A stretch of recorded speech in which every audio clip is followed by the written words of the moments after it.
저는 오늘 행운에 속지 마세요라는 제목으로 하나님 말씀 같이 나누시도록 하겠습니다. 우리 성도님들도 아마도 좋아하는 소설 작품 하나씩 있으실 겁니다. 저도 좋아하는 소설이 하나 있는데요. 제가 고등학교 때 교과서로 이 소설을 처음 배웠고 한동안 잊고 살다가 30대 중반에 갑자기 이 소설의 대사들이 생각나서 제가 그 이후로 1년에 한 번씩은 꼭 서점에 가서 이 소설을 읽고 옵니다. 우리 성도님들 잘 아실 텐데 그 소설가 현진건 씨가 쓴 운수 좋은 날이란 소설입니다. 현진건 씨가 1924년에 발표한 소설인데 내용 분량도 아주 짧아서 그냥 서점에 가서 잠깐 읽고 오기에 참 좋은 소설입니다. 이 소설의 내용은 이렇습니다. 1920년대에 서울에서 인력 거꾼을 하는 김첨지 씨란 사람이 있는데 이 사람한테는 약 한 달 전부터 원인 모를 중병에 걸린 착한 아내와 그리고 3살 난 아들이 있습니다. 그런데 대부분 그 시대 1920년대 대부분 서민들의 삶이 그렇듯이 인력 거꾼 하는 김첨지 씨도 마찬가지고 병든 중병에 든 아내 병원에 한번 보내기는커녕 입에 풀칠하기도 어려운 상황이었습니다. 며칠에 한 번 숭늉 같은 밥을 먹으면 그것을 다행으로 여길 만큼의 시대였습니다.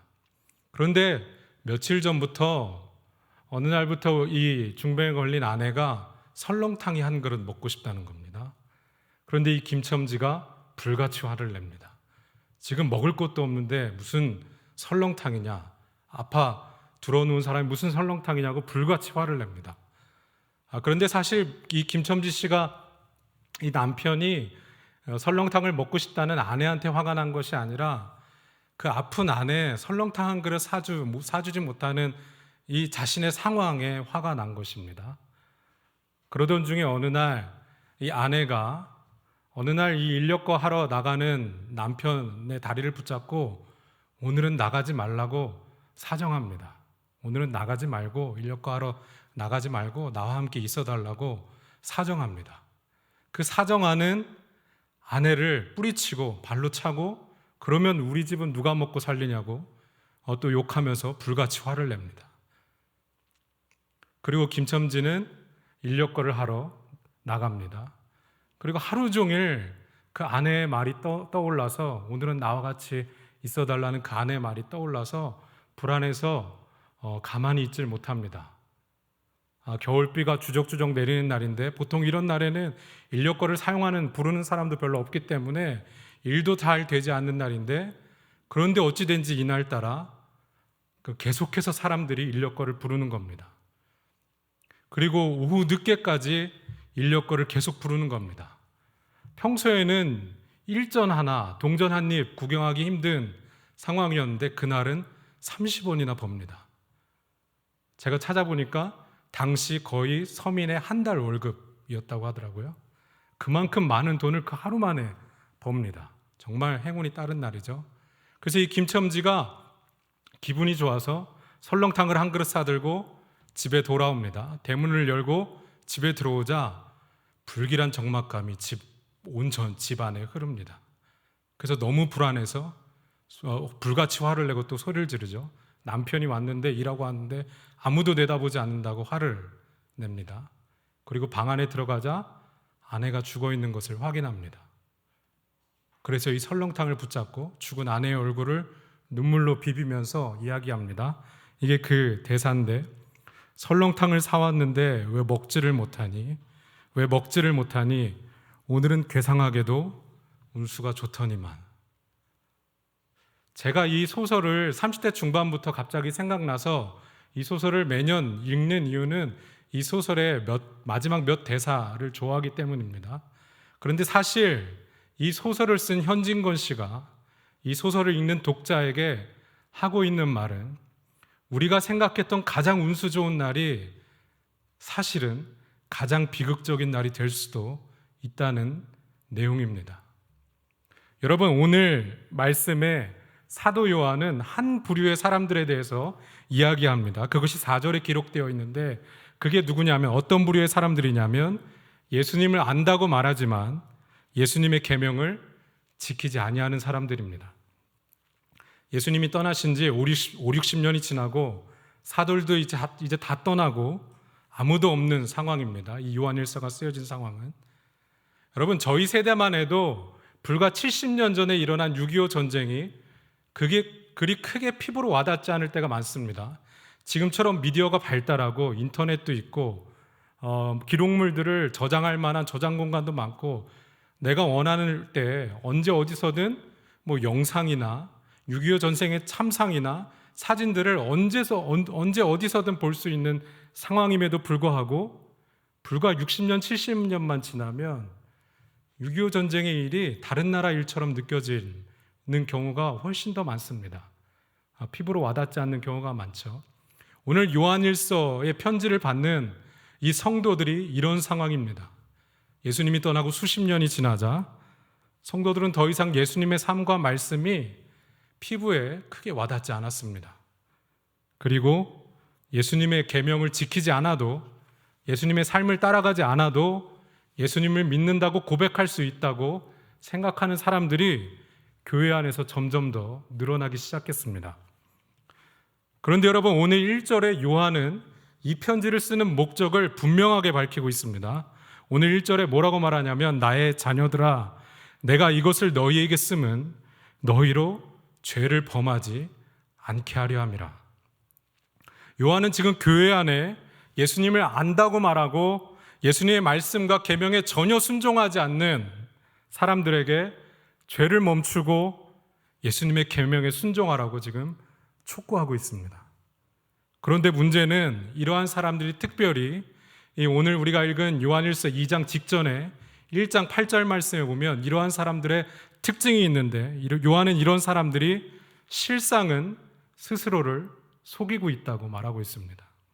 여러분, 이것이 무서운 것입니다. 나 스스로 예수님을 믿는 줄 알았는데, 그리고 오늘 1절 말씀처럼 예수님이 나의 대언자가 되실 줄 알았는데 사실은 그게 아닌 겁니다.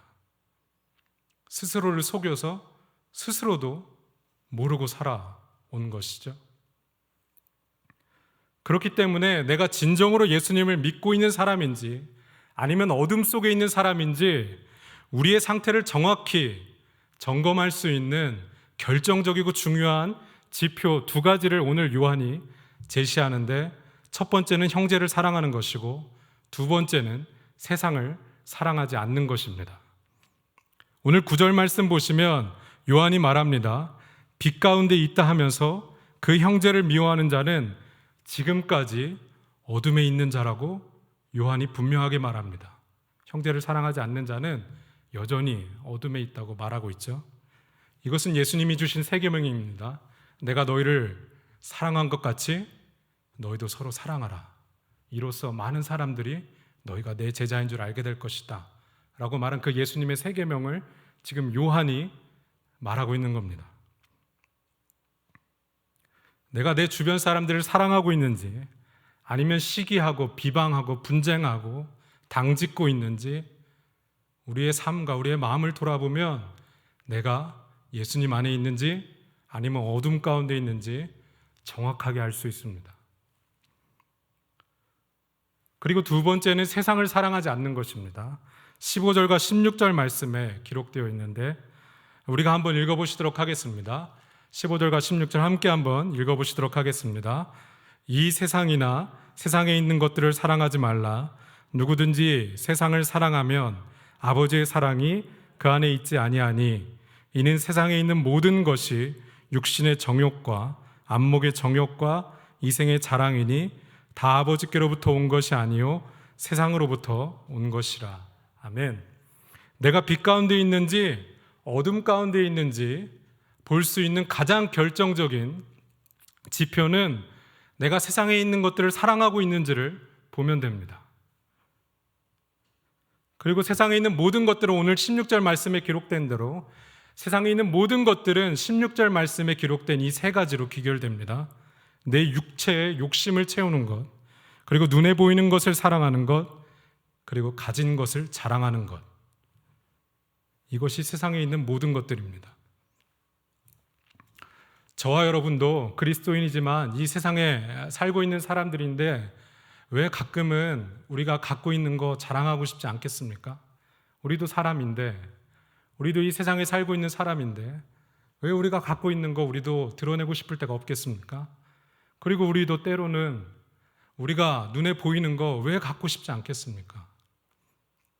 우리도 이 세상에 살고 있는 사람인데 남들과 똑같이 나도 한번 내 마음대로 내 육체를 위해서만, 나만을 위해서만 살아보고 싶을 때가 왜 없겠습니까? 그런데 여러분, 기억해야 될 것은 우리는 눈에 보이는 것에 주목하는 사람이 결코 아닙니다. 바울이 고린도후서 4장 16절부터 18절에 이것에 대해 이야기합니다. 우리가 같이 한번 보시도록 하겠습니다. 우리가 성경을 피셔서 혹시 성경이 있으시면 고린도후서 4장 16절부터 18절을 같이 한번 보시도록 하겠습니다. 화면에도 나와 있는데 바울이 다음과 같이 말합니다. 그러므로 우리가 낙심하지 아니하노니 우리의 겉사람은 낡아지나 우리의 속사람은 날로 새로워지도다. 우리가 잠시 받는 환난에 경한 것이 지극히 크고 영원한 영광에 중한 것을 우리에게 이루게 함이니, 우리가 18절 같이 한번 읽어보시도록 하겠습니다. 시작. 우리가 주목하는 것은 보이는 것이 아니요 보이지 않는 것이니 보이는 것은 잠깐이요 보이지 않는 것은 영원함이라. 아멘. 여러분, 우리가 주목하는 것은 보이는 것이 아니라 우리가 주목하는 것은 보이지 않는 것입니다. 왜 우리는 보이지 않는 것에 주목합니까? 왜냐하면 보이는 것은 잠깐이고 보이지 않는 것은 영원하기 때문입니다. 잠깐의 즐거움 때문에 영원한 것을 포기할 수는 없습니다. 우리가 잠깐의 우리 육체의 즐거움 때문에, 내 만족 때문에 영원한 것을 포기할 수는 없습니다. 이 눈에 보이는 것들은 결코 우리에게 영원한 것을 가져다 주지 못하는 것들입니다. 그렇다면 우리가 주목하는 이 눈에 보이지 않는 것은 무엇입니까? 그것을 바울이 디모데전서 1장 17절 말씀에 기록하고 있습니다. 디모데전서 1장 17절 말씀 같이 한번 읽어보시도록 하겠습니다. 영원하신 왕 곧 썩지 아니하고 보이지 아니하고 홀로 하나이신 하나님께 존귀와 영광이 영원 무궁하도록 있을지어다. 아멘. 영원하신 왕 곧 썩지 아니하고 보이지 아니하고 영원 전부터 계셨고 영원까지 계시며 영원히 실패하지 아니하시고 그 어떤 누구도 대응 상대가 될 수 없는 유일하신 하나님만이 우리 그리스도인이 주목하는 전부입니다. 오늘 요한이 17절 말씀에도, 오늘 2장 17절 말씀에도 이것에 대해서 기록하고 있죠. 이 세상도 그 정욕도 지나가되 오직 하나님의 뜻을 행하는 자는 영원히 살 것이라고 요한이 말하고 있습니다. 그렇기 때문에 우리는 결코 우리 눈에 보이는 것에 주목할 수 없습니다.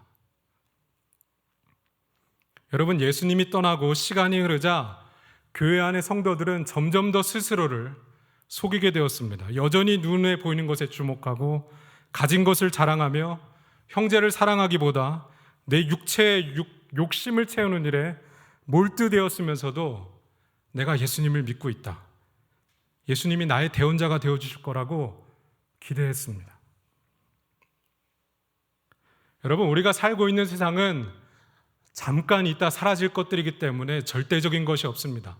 그래서 이 세상을 살다 보면 적당히 타협하고 유동적으로 협상하고, 그럴 때 오히려 절충하면서 살 때 오히려 더 성공적인 삶을 살 때가 더 많습니다. 그러나 하나님과 하나님의 말씀은 잠깐 있다 사라지는 것들이 아니기 때문에 결코 변질되거나 변형되거나 없어질 것이 아닙니다. 하나님의 말씀은 영원 전부터 계셨고 영원까지 계시고 반드시 성취될 것입니다. 그렇기 때문에 누구도 이 말씀을 변형시키거나 타협하거나 절충하거나 유동적으로 바꿀 수 없습니다. 잠깐 있다 사라지는 눈에 보이는 것들과 똑같지 않기 때문입니다. 오늘 요한은 우리에게 단호하게 말합니다. 굉장히 단호하게 말합니다. 죄에서 돌이키지 않으면, 예수님의 계명을 지키지 않으면 누구도 예수님을 안다고 말할 수 없고 아버지의 심판을 넘어갈 수 없습니다. 사람들은 속이고 내 자신은 속일 수 있을지 몰라도 결코 하나님의 심판은, 하나님은 속일 수 없습니다. 여러분, 하나님의 심판은 우리가 이 세상에서 경험했던 어떤 것과도 비교할 수 없는, 우리가 우리 인생에서 겪었던 가장 고통스러웠던 순간과도 비할 수 없는 그러한 경험이 될 것입니다. 그러한 순간이 될 것입니다. 우리가 이전에 한 번도 경험해보지 못한 그러한 것이 될 것입니다.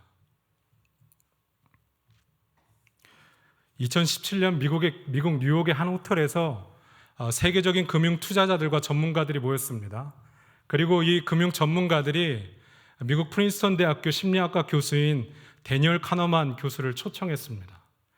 이 세계적인 금융 전문가들과 투자자들이 80세가 넘은 데니얼 카너만 교수를 초청한 이유가 있습니다. 왜냐하면 이 금융 전문가들한테 트라우마가 하나 생겼기 때문입니다. 그것은 2008년 금융위기 때부터 생긴 것인데, 자신들이 어떠한 것을 예측해도 경제의 지표와 금융의 지표들이 자신의 예측대로 움직여주지 않는 것입니다.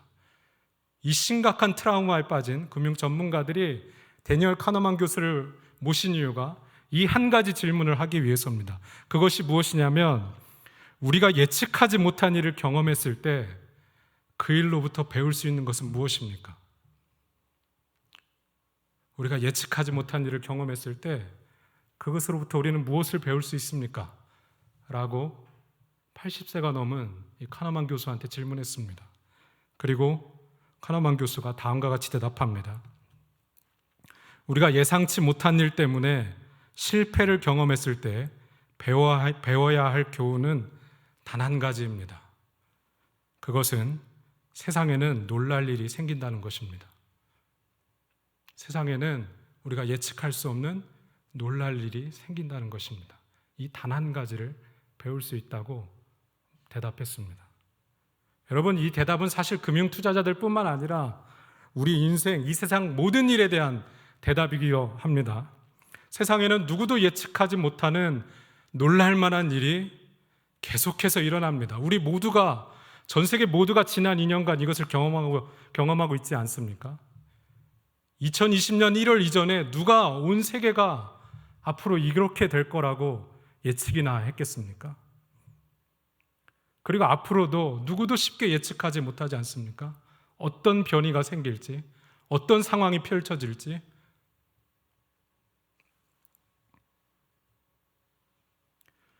여러분, 우리가 사는 이 세상에서도 놀랄 만한 일이 계속해서 생기는데, 우리가 예측할 수 없는 일이 계속해서 생기는데, 하물며 하나님의 심판은 우리가 짐작할 수 있는 정도의 그것과는 차원이 다른 이야기입니다.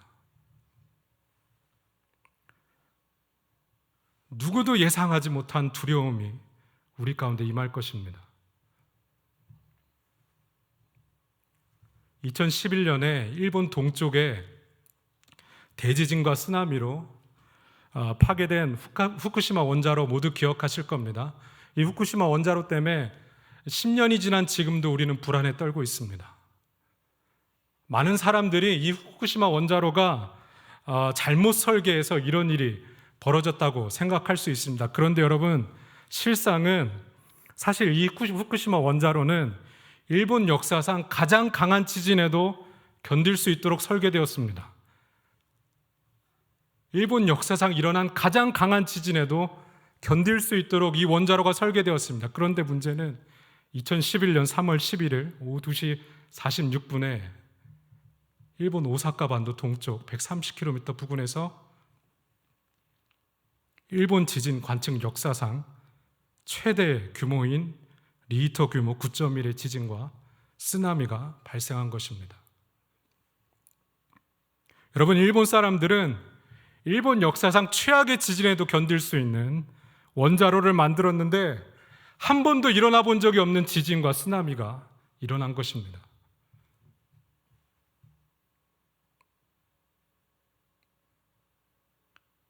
여러분, 이 후쿠시마 원자로는 완전히 파괴되었고 우리가 모두 아는 것처럼 일본 동쪽 지역은 완전히 폐허로 변해버렸습니다.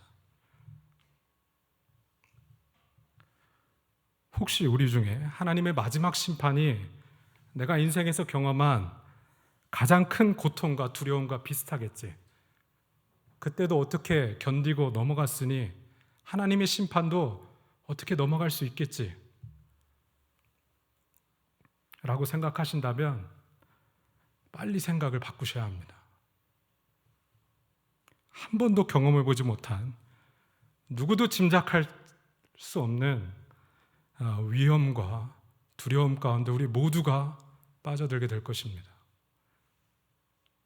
거기서는 단 한 글자의 변명이나 어떠한 속임도 통하지 않습니다. 오직 대언자이신 예수 그리스도 외에는 누구 하나 단 한 글자도 꺼낼 수 없는 그런 곳이 될 것입니다. 그동안 우리가 사람들은 속이고 내 스스로는 속이고 내가 그리스도인이라고 말했을지 몰라도 그곳에서는 단 한 글자도 우리가 입 밖으로 꺼낼 수 없습니다. 예수 그리스도께서 대언해 주시지 않는 이상 우리 중 누구도 입을 열 수 없는 곳이 그 순간이 바로 하나님의 마지막 심판입니다. 우리 성도님들 모두 반석 위에 집을 세우라는 예수님의 말씀을, 이 말씀, 유명한 말씀을 잘 아실 겁니다.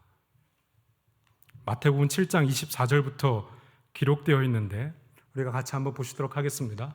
마태복음 7장 24절부터 예수님 이 유명한 말씀이 기록되어 있는데 예수님이 뭐라고 말씀하시냐면, 그러므로 누구든지 나의 이 말을 듣고 행하는 자는 그 집을 반석 위에 지은 지혜로운 사람 같으리니 비가 내리고 창수가 나고 바람이 불어 그 집에 부딪히되 무너지지 아니하나니 이는 추추를 반석 위에 놓은 까닭이요 나의 이 말을 듣고 행하지 아니하는 자는 그 집을 모래 위에 지은 어리석은 사람 같으리니 비가 내리고 창수가 나고 바람이 불어 그 집에 부딪힘에 무너져 그 무너짐이 심하니라. 아멘. 여러분, 반석 위에 집을 세우지 아니하면 비가 내리고 창수가, 많은 물이 넘쳐 흐르는 것을 말합니다. 창수가 나고 바람이 불 때 그 집은 완전히 무너지게 될 것이라고 지금 예수님이 말씀하셨습니다. 여러분, 이 말씀은 우리 인생의 어려운 순간마다도 적용 가능하지만 사실 이 말씀은 예수님께서 마지막 심판 때를 두고 하신 말씀 중에 하신 말씀입니다. 이 말씀 직전, 우리가 24절부터 읽었는데 이 말씀하시기 직전 22절과 23절에 예수님이 다음과 같이 말씀하십니다. 뭐라고 말씀하시냐면, 그날에 많은 사람이 나더러 이르되 주여 주여 우리가 주의 이름으로 선지자 노릇하며 주의 이름으로 귀신을 쫓아내며 주의 이름으로 많은 권능을 행하지 아니하였나이까리니 그때 내가 그들에게 밝히 말하되 내가 너희를 도무지 알지 못하니 불법을 행하는 자들아 내게서 떠나가라.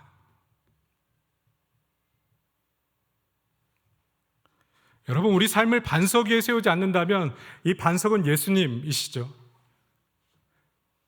우리의 모든 삶의 순간을 예수님의 삶과 예수님의 계명, 예수님의 말씀에 기초하지 않는다면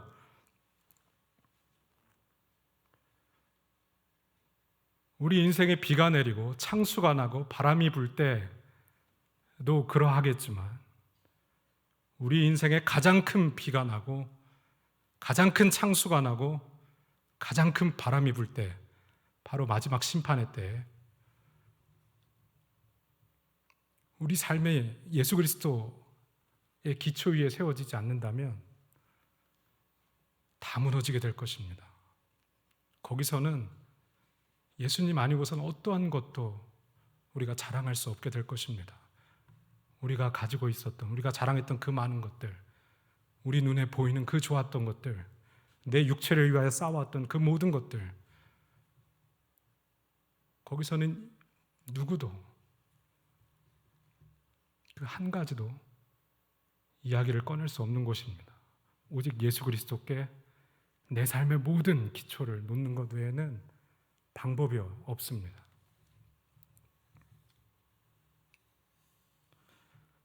말씀을 마치도록 하겠습니다. 여러분, 세상을 사는 방식과 그리스도인으로서 사는 방식은 완전히 다릅니다. 세상은 적당히 타협하고 적당히 절충하고 유동적으로 변형시키고 그러면 될지 모르겠지만 하나님의 말씀은 절대 타협이나 변형이나 변질이 있을 수가 없습니다. 그렇기 때문에 우리가 예수님, 우리에게 오신 예수님과 이 우리에게 주어진 이 성경에 더욱 주목해야 하는 것이죠. 사단은 우리 마음에 끊임없이 속일 것입니다. 어떻게든 될 거야. 마지막 심판 때에도 어떻게든 될 거야. 지금처럼 신앙생활하면 어떻게든 넘어갈 거야. 지금까지 인생 잘 견뎌온 것처럼 그때도 견딜 수 있을 거야. 너는 여전히 빛 가운데 있는 거야. 라고 사단이 끊임없이 우리 마음에 속일 것입니다. 그리고 이 유혹에 한두 번 속아 넘어가다 보면 스스로를 속이게 되는 겁니다. 하나님과 아무런 관계도 없으면서 예수님의 계명을 지킬 어떠한 의지도 없으면서 나는 그리스도인이야. 나는 마지막 심판을 견딜 수 있을 거야.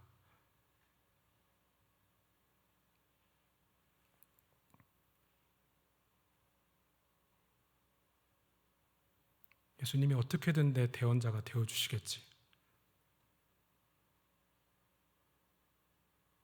라고 스스로를 속이면서 기대하면서 살다가 도적과 같이 임하는 그 두려운 날에 하나님을 만나게 될 것입니다. 여러분, 오늘 말씀에서 요한은 너희가 정말 예수님을 안다면 두 가지가 보여져야 하는데, 첫 번째는 형제를 사랑하는 것이고 두 번째는 세상을 사랑하지 않는 것이라고 말하고 있습니다. 스스로를 속여서 그리스도 안에 있다고 자만하지 말고 계속해서 죄와 싸우고 죄에서 돌이키라고 지금 요한이 지금 우리에게 자녀를 두고 떠나는 심정으로 촉구하고 있는 것입니다. 사랑하는 성도 여러분, 오늘 이 요한이 제시한 두 가지를 항상 기억하시고 우리의 신앙을 진단하는 도구로, 하나님과 우리의 관계를 진단하는 도구로 사용해야 합니다. 만약 이 요한의 당부를 외면한다면 우리가 가장 많은 기대를 가졌던 그 순간에